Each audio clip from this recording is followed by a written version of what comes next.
Fala pessoal!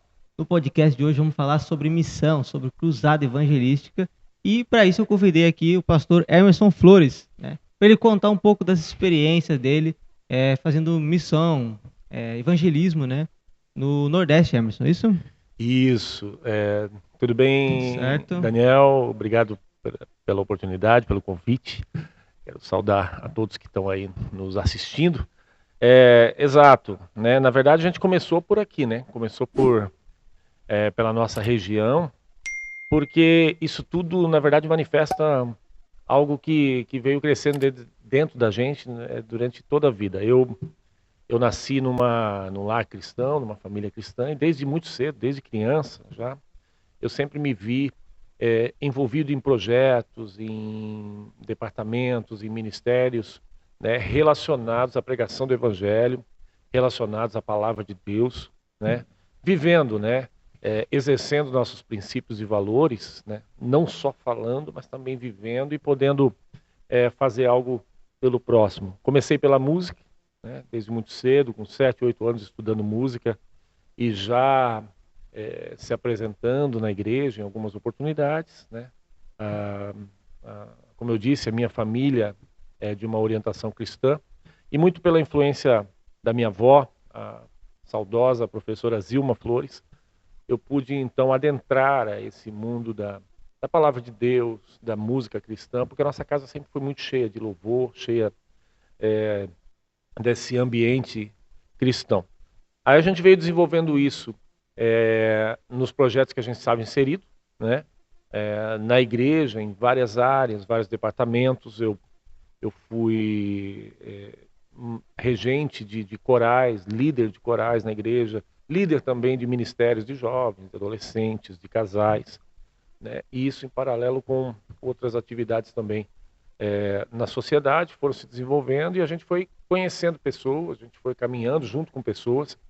E quando foi no ano de 2006, aproximadamente, 2005, 2006, então eu passei a integrar a equipe das Cruzadas Evangelísticas Cristo é a Solução, do evangelista Márcio Roberto, que é aqui da região, mas que tem uma longa caminhada em outras regiões também, sabe?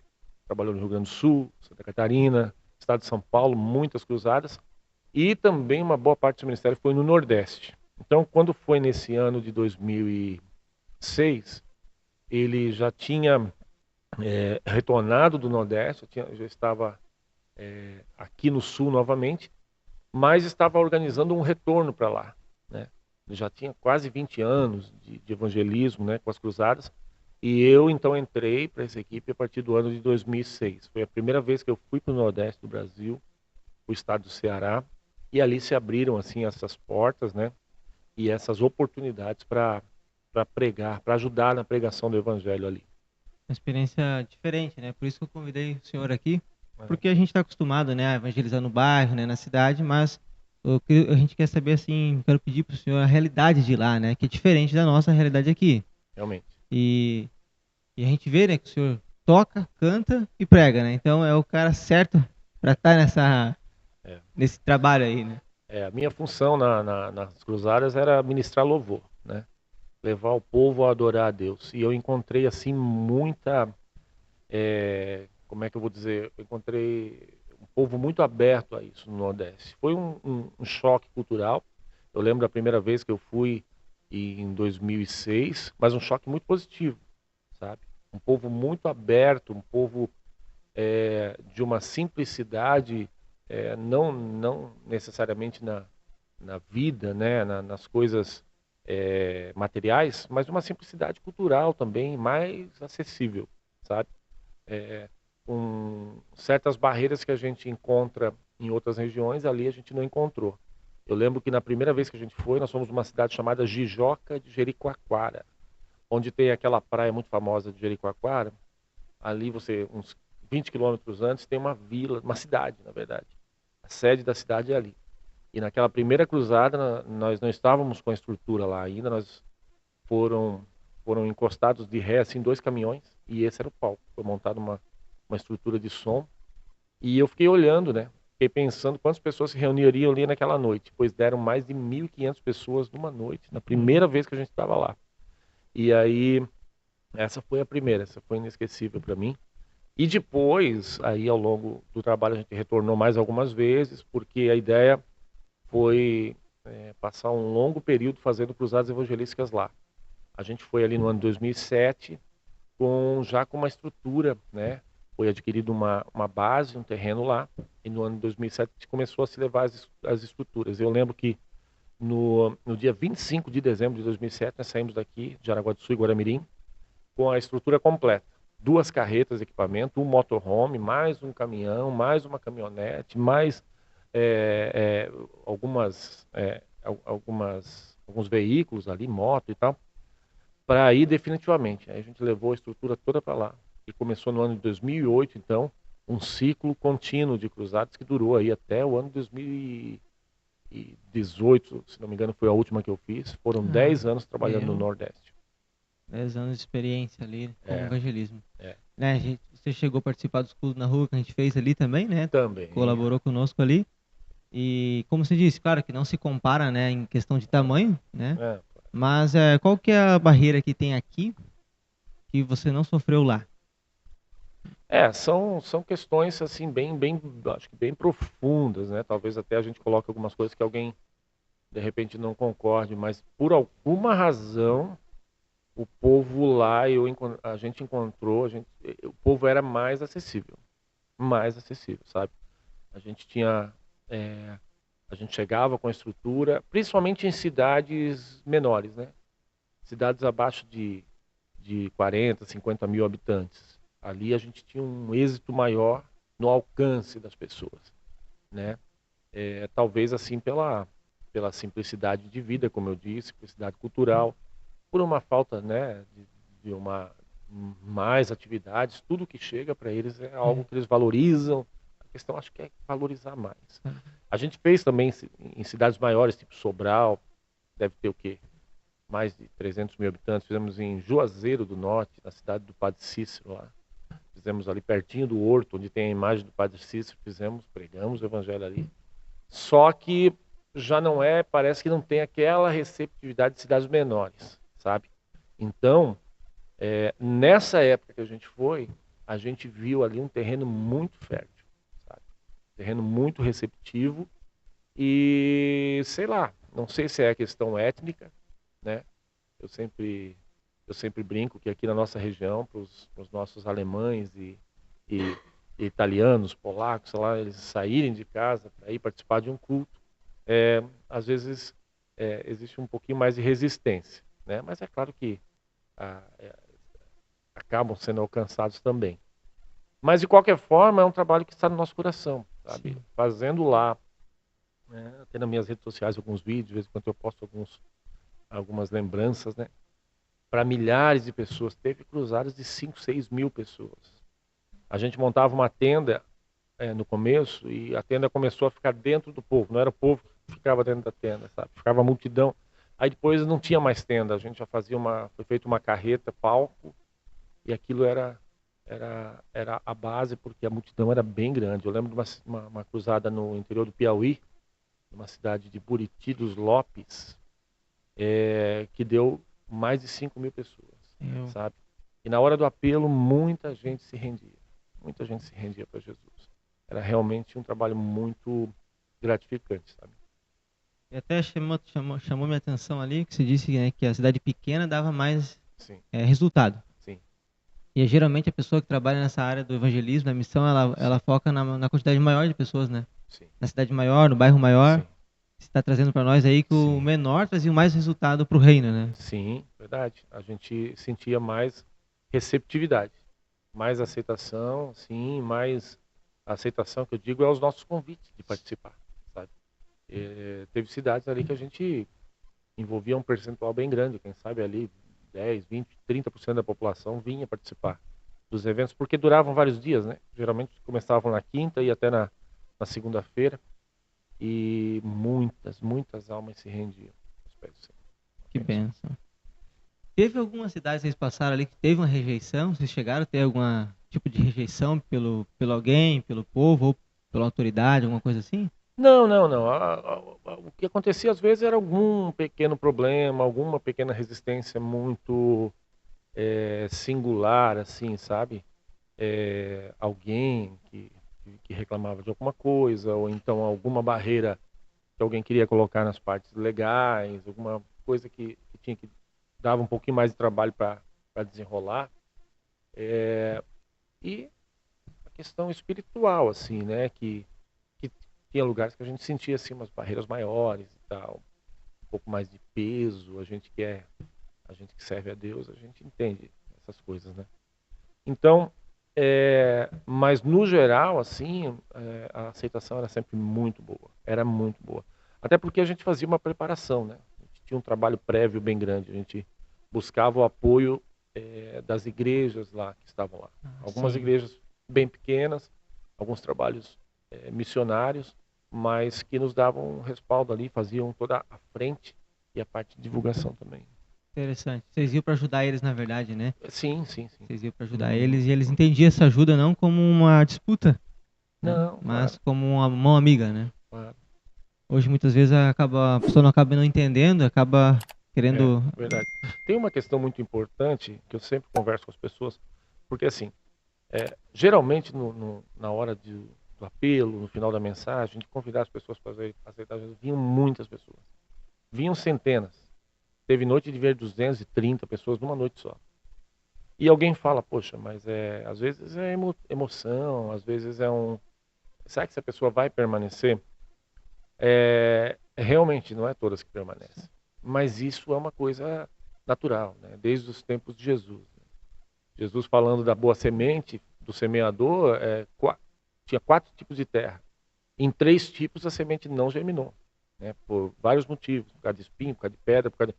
Agora, em um dos tipos... Porque assim, ó, essa cruzada que eu fiz parte, ela já tinha passado lá 20 anos quase antes, em alguns lugares que a gente ia. E eu pude constatar uma coisa que me chamou a atenção nesse sentido, nessa dúvida que alguém coloca, mas será que alguém permanece? Aqueles que permanecem, a gente não consegue dimensionar o resultado daquilo, sabe? Aquela pessoa que aceita, que se rende a Jesus ali, diante de uma palavra pregada, diante do altar, que recebe a oração, que abre, a gente não consegue dimensionar o que Deus vai fazer nela e através dela, sabe por quê? Porque eu conheci cidades onde a cruzada já tinha passado 20 anos antes, e onde uma família, por exemplo, tinha se rendido, tinha aceitado a Jesus como Salvador, e começou na sua casa um ponto de pregação, e aquele ponto foi crescendo, crescendo, crescendo, crescendo, se tornou uma grande igreja. Eu conheci lá grandes igrejas, igrejas grandes mesmo, que nasceram através de uma família que aceitou Jesus na cruzada anos antes. Então, entendeu? É um processo de multiplicação, né? De, de germinar, de frutificar. Aquele que aceita Jesus, por mais que permaneçam poucos, pode até permanecer poucos, mas a gente não consegue mensurar o que Deus pode fazer através deles, sabe? É verdade. É verdade isso. E outra coisa também que me chama a atenção, porque geralmente esse trabalho de evangelismo, ele sempre é mais dedicado, vamos dizer, se empenha mais nesse trabalho a pessoa que ela não era da igreja.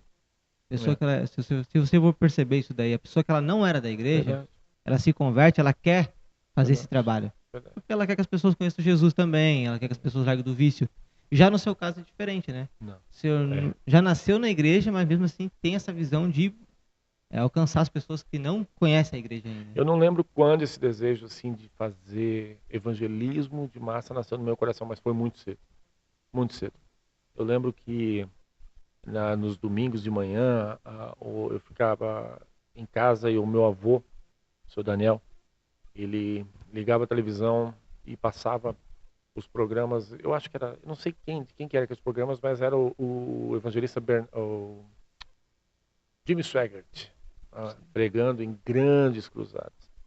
E aquilo ali começou a mexer comigo desde criança, desde muito cedo, desde muito cedo. Eu olhava para aquilo e disse, poxa, é isso que eu quero fazer, sabe?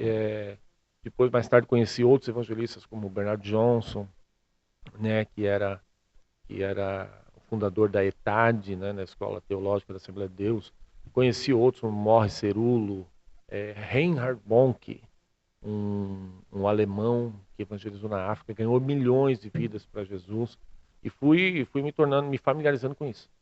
E quando apareceu a oportunidade, eu não pensei duas vezes. Porém, ali no ano 2006, 2008, a gente foi definitivamente lá no Nordeste.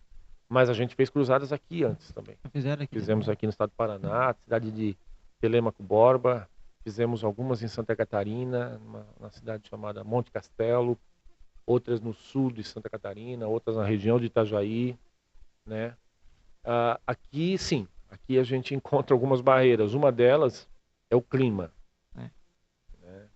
No Nordeste, se você souber planejar, tem um período do ano que quase não chove, praticamente não chove, que é ali de julho até janeiro. Esse é o verão deles, né? Aí quando é janeiro, final de janeiro, fevereiro, começa a chover. Aí eles chamam de inverno, ou seja, é só 2 estações lá, né? Aí, mas aí você pode fazer ao ar livre, aqui é um problema, né? Eu vim, eu vim com essa visão para a vida do município, acho que a gente vai falar daqui a Pode pouco falar, sobre. eu ia tocar nesse assunto agora. É, e procurei influenciar onde a gente estava, onde a gente está inserido. Tanto que é uma paixão que eu tenho participar desses cultos evangelísticos. A gente fez alguns. Sim. Qual é o nome do projeto mesmo? A gente fazia ali com o nome de Ide Pregai, né? Ide pregar, é verdade. Cultos ao ar livre, eu lembro que a gente fez um aqui no bairro Corticeira agora, o último, e teve Sim. fruto, a gente ouviu falar de falar. pessoas que Ouviram, né? ouviram a palavra, os hinos e foram abençoados. Isso com certeza é real e é verdadeiro e acontece. E também uma das coisas que Deus colocou no meu coração já faz uns 8 anos atrás foi o projeto Adora Guaramirim. Adora Guaramirim, Sim. que a gente conseguiu em alguns momentos fazer com parceria com o órgão público, a prefeitura, né? Dentro de uma influência que a gente estava lá dentro trabalhando, fazendo parte da administração. E em outros momentos a gente fez meio sozinho. Isso depende do momento, depende da hora. Ele já foi menor, ele já foi maior, já teve edições. A primeira edição foi em 2015, então já faz 9 anos.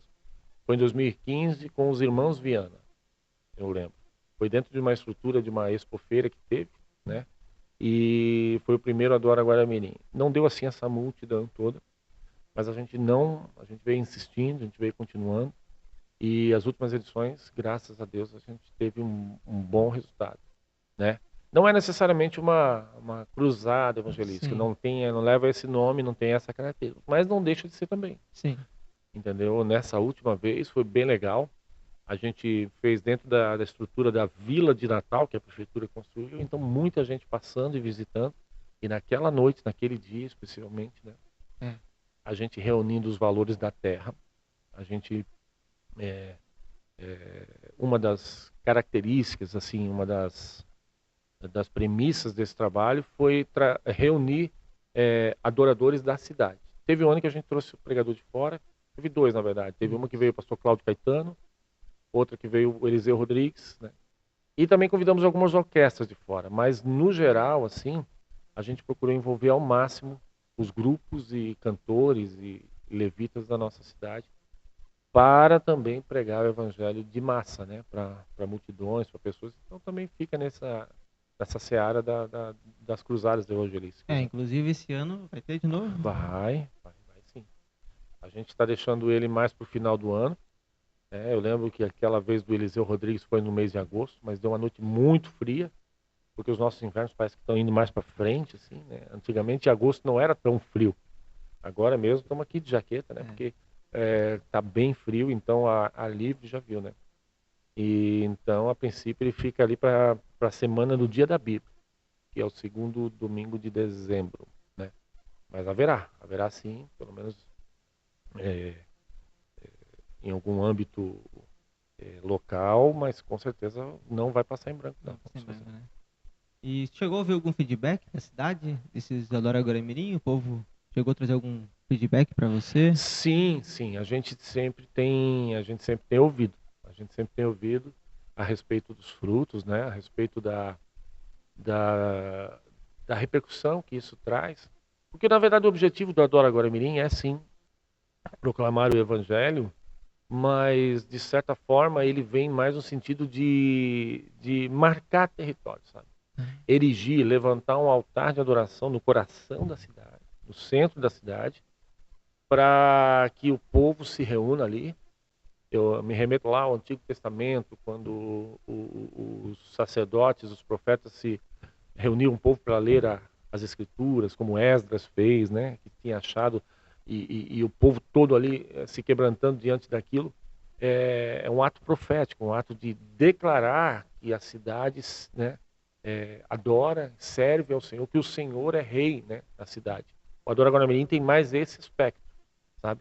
E a gente acredita que no mundo espiritual isso tem um efeito, tem uma consequência positiva, sabe? Tem sim, tem sim. O povo percebe que existe uma igreja ali, né? Exato. Orando pelaquela Existe um cidade, povo, né? povo unido naquela cidade, né? É.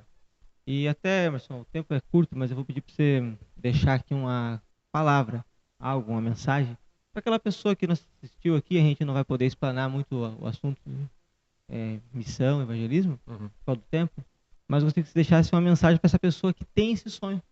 Às vezes, quando ele está assistindo aqui, não é da nossa cidade, está em outra cidade, não tem um projeto assim lá. Sim. Eu gostaria que você deixasse essa mensagem para ele. Bom, a minha palavra para você que tem essa chama ardendo no seu coração é buscar em Deus, em primeiro lugar, tudo aquilo que você precisa. Aquilo que muitas vezes parece que está longe, está inalcançável, Deus pode trazer para perto. Deus pode colocar em suas mãos, né? Como eu disse, eu sonhava, me referendava em lideranças distantes de mim, distantes da minha realidade, mas nunca deixei de acreditar, nunca deixei de sonhar, tanto nas cruzadas como nesse Adora Guaramirim. Foi uma chama que sempre ardeu no meu coração, muitas vezes velada, muitas vezes reclusa dentro, só para mim. Eu sei que você de repente tem um sonho, tem um propósito, você enxerga algo que os outros às vezes não vê. Você enxerga algo que às vezes as circunstâncias ao teu redor não te deixam perceber que é possível, mas o Deus que faz o impossível, foi Ele que plantou isso aí. Sabe? E quando Deus planta, quando Deus coloca um sonho no coração, resta a nós acreditarmos, né, nutrirmos e buscarmos aquilo com o que está nas nossas mãos. O que tem nas nossas mãos hoje? O que eu posso fazer? Para quantos eu posso pregar? Até onde eu posso chegar? Essa é a sua realidade de hoje. Mas pode se tornar uma realidade muito maior, muito diferente no futuro. Então exerça hoje, porque isso são sementes que você vai ver frutificar no amanhã. Certo, pessoal, essa foi a palavra do Emerson Flores aqui. Peço para você deixar aí no comentário se você já conhece ele aí, né? E também vou deixar disponível aqui o Instagram dele aqui na descrição do vídeo para você conhecer um pouco mais, seguir ele. E até a próxima. Compartilhe esse vídeo com alguém. Deus abençoe a sua vida.